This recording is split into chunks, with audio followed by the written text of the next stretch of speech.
एक छात्र के जीवन में परीक्षा कोई अंतिम लक्ष्य नहीं है, परीक्षा कोई अंतिम लड़ाई नहीं है जहां पर उसके मार्क्स कम आए, नंबर कम आए या रिजल्ट गड़बड़ हो तो वो अपनी ज़िंदगी को समाप्त कर ले। लेकिन आज देखने को मिल रहा है देश में तमाम जगहों पर ऐसी स्थितियां आती हैं जब मार्क्स कम आते हैं छात्र के या रिजल्ट गड़बड़ हो जाता है तो अपनी ज़िंदगी को समाप्त कर लेता है, मौत को गले लगा लेता है। आप ज़रा सोचिए उस माता और पिता के बारे में जो अपने पूरे ज़िंदगी यानी पूरा जीवन लगा देते हैं अपने बच्चों को पढ़ाने में, अपने पूरे जीवन की कमाई, पूरे जीवन की पूंजी अपने बेटे को पढ़ाने के लिए लगा देते हैं, पूरी मेहनत करते हैं, जी तोड़ मेहनत करने के बाद किसी तरह से पूंजी जो इकट्ठा होती है बच्चे को भेजते हैं जहाँ पर भी, चाहे वो कोटा में या कहीं पर भी वो पढ़ाई कर रहा, अध्ययन कर रहा है, वो पैसे भेजते हैं मेहनत करके, मजदूरी करके कि उनका बेटा एक दिन पढ़ लिख कर इंजीनियर बनेगा और उनके सपनों को पूरा करेगा।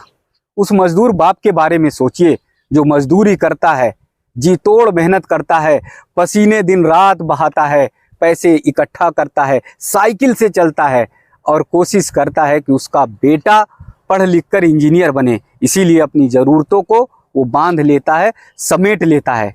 कई बार तमाम तरह की ज़रूरतें रहती हैं लेकिन उन ज़रूरतों को वो समेटे रहता है। वो सोचता है कि अगर हमने अपनी ज़रूरतें बढ़ा दी या हमने पैसे खर्च किए तो फिर अपने बेटे को भेज नहीं पाएंगे।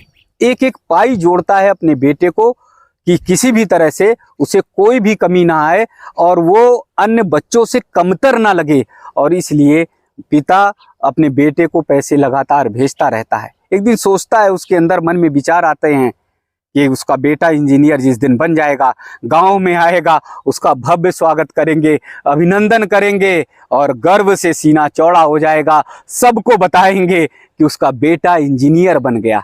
लेकिन रिजल्ट ठीक ना आने पर, कभी कभी मार्क्स कम आने पर बेटा जिंदगी अपनी समाप्त कर लेता है और फिर वो इंजीनियर बनकर नहीं लौटता, उसकी अर्थी लौटती है। और जिस गांव में पिता इंतजार करता है कि मेरा बेटा इंजीनियर बनकर आएगा, उस गांव में उसकी अर्थी पहुंचती है, पूरा गांव सन्न हो जाता है, उसके माता और पिता के पांव तले से जमीन खिसक जाती है, पूरी जिंदगी उनकी बेकार हो जाती है। जो सपने उन्होंने संजो रखे थे वो सपने टूट जाते हैं, बिखर जाते हैं, क्योंकि पल भर में बच्चे जो है आजकल अपने ज़िंदगी का निर्णय ले लेते हैं।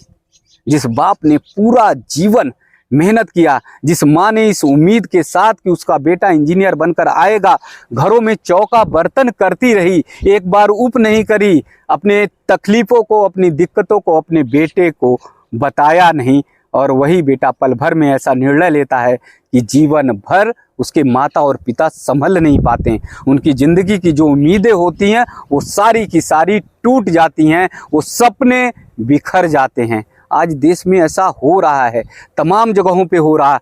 कहा जाए अगर तो कोटा तो ऐसा है जिसे कह दिया जाए कि मौत की मंडी बनता चला जा रहा है तो कोई अतिशयोक्ति नहीं होगी, क्योंकि कोटा से हर साल दिल दहलाने वाली ऐसी घटनाएं आती हैं जब छात्र मौत को गले लगा लेते हैं, जब छात्र अपनी ज़िंदगी समाप्त कर लेते हैं और फिर वो संदेश उनके माता और पिता तक पहुंचता है, वो बर्दाश्त नहीं कर पाते। अभी एक ऐसी ही घटना हुई जहां पर छात्र ने अपनी ज़िंदगी समाप्त की और उसके बाद उसकी मौत के दुख को पिता सहन नहीं कर पाया और पिता ने भी आत्महत्या कर ली। ये सब कारण भारत में क्यों बढ़ रहे हैं? इसका मूल कारण है जब आध्यात्मिक शून्यता बढ़ती चली जाती है तब ऐसी स्थिति आती है। आज हमारे छात्र, आज हमारे बच्चे अध्यात्म से दूर होते चले जा रहे हैं। आज हम अपने बच्चों को राम और कृष्ण की कथा नहीं बताते, उनके जीवन दर्शन को नहीं बताते हैं। राम के जीवन दर्शन को बताएंगे तो बच्चे को समझ में आएगा कि प्रभु राम का जीवन संघर्ष से भरा रहा, लेकिन कभी वो हताश और निराश नहीं हुए। अरे भगवान श्री कृष्ण का जीवन लीजिए, भगवान श्री कृष्ण का तो जन्म कारागार में होता है। बचपन से ही लड़ते हुए, बचपन से ही संघर्ष करते हुए उनका जीवन व्यतीत होता है। बाल अवस्था से ही असुरों का संहार करते हैं। जीवन भर अगर देखिए उनका जीवन तो द्वंद्व और युद्ध के बीच में ही लड़ता और सिमटता रहता है, लेकिन कभी भगवान श्री कृष्ण भी हताश नहीं हुए। उनके चेहरे पे अगर देखेंगे तो मुस्कुराहट होगी, उनके चेहरे पे देखेंगे उत्साह और उमंग होगा।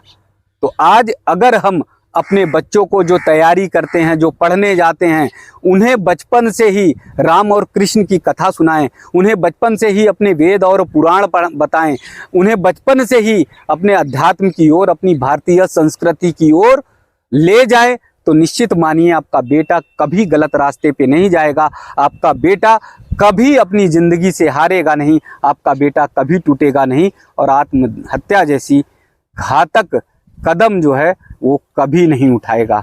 अरे ज़रा वृंदावन में जाकर देखिए, छोटे छोटे बच्चे जो गुरुकुल में पढ़ते हैं, जो अध्यात्म की शिक्षा प्राप्त करते हैं, उनके चेहरे का उत्साह देखिए, उनके चेहरे का उमंग देखिए, उनके चेहरे का भाव देखिए, तो आपको लगेगा कि ये भारत के भविष्य हैं। आपको लगेगा कि इनके चेहरे पर कितनी ताजगी है, आपको लगेगा देखकर कि इनके चेहरे पर कितना उत्साह है। ये जीवन में कभी इस तरह का गलत कदम, घातक कदम नहीं उठाते। निर्णय लेने की क्षमता होती है उनके अंदर आगे बढ़ने की क्षमता होती है, उनका भविष्य निश्चित होता है। उन्हें ये नहीं कि जीवन में थोड़े से मार्क्स कम आए या रिजल्ट गड़बड़ हुआ तो वो ज़िंदगी को समाप्त कर ले।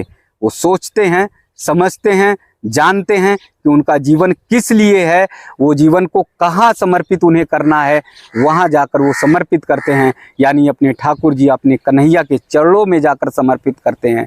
तो आप अपने बच्चों को अगर बचपन से ही अध्यात्म की शिक्षा देंगे, अपनी भारतीय संस्कृति की शिक्षा देंगे, तो आपका बच्चा कभी भी घातक कदम नहीं उठाएगा, आपका बच्चा कभी भी आत्महत्या नहीं करेगा। तो इसलिए मेरा निवेदन है, मेरा आग्रह है कि छोटे छोटे बच्चों के अंदर बालपन से ही वेद, पुराण, धर्म, अध्यात्म, अपने संस्कार और संस्कृति की शिक्षा दीजिए। फिर आप देखिए आपका बच्चा कभी भी गलत कदम नहीं उठाएगा।